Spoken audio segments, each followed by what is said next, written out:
Hey guys, this is Jared from Transformational Coaching. Action is transformation. In this video, we're going to get into expectations for agreements. This is for any leaders, this is for any coaches out there who are seeing that there's a lot of upset or anger or miscommunication going on in an organization that you have to be aware of. So, what is an expectation and what is an agreement?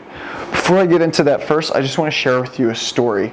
When I was in the military, there was always these times where people would get upset and angry. It was like we had so much to do as a company or a platoon, and there was a lot of chaos. There was a lot of going back and forth where people were confused or upset, and there was a lot of miscommunication.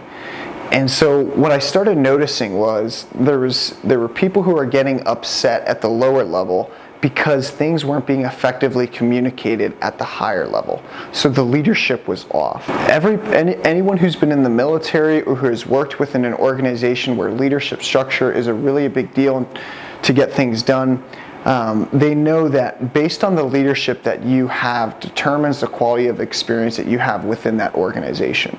So there's this expression in the military called FITFO, and it means figure it the F out, figure it the fuck out.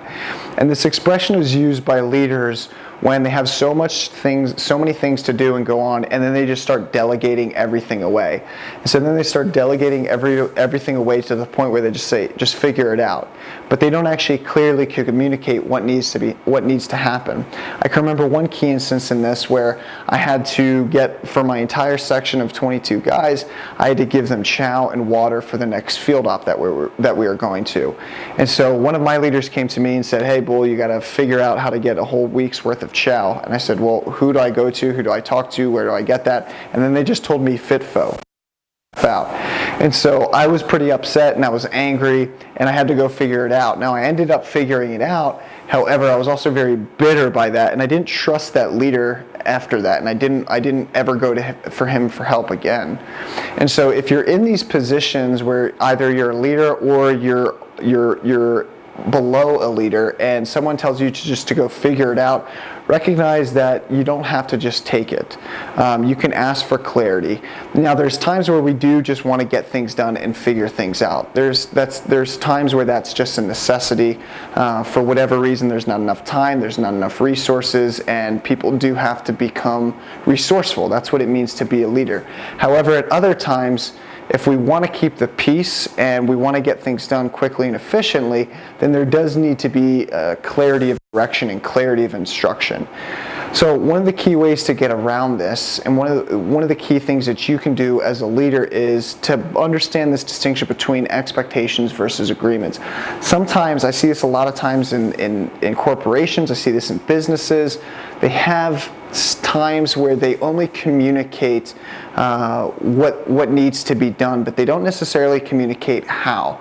And sometimes it's not their place to communicate, up for that person to figure that out. However, one of the things that can happen is if people aren't supported to the level that they need to be supported at, then resentment, anger, and bitterness can build because they're not feeling supported. They're not giving the resources or the clarity of direction. And this is where expectations versus agreements really comes into play. Sometimes people expect us to get something done. They say, okay, these are the expectations that I have of you, go and do it. But there's not actually agreement made between the two parties to get that thing done or how to get that thing done. And so what happens is one person comes back with the results, the other person comes back and says, these are not good results, and they get upset and angry, and then a fight ensues. However, if you notice, there was no agreement made between the two. This whole distinction comes from one of my favorite coaches, Steve Chandler. He's got a lot of great books and a lot of material. I'll put the link down there in the description box below. He really showed me that all the issues in the workplace, or even in families, or even in friendships, all types of relationships, comes down to expectations versus agreements. When we have unconscious expectations of a person, and they have unconscious expectations of us, and those aren't communicated or agreed upon, then when things go wrong and don't turn out the way that we thought they did, we get upset at that other person. But we get upset at that other person because we had unconscious expectations.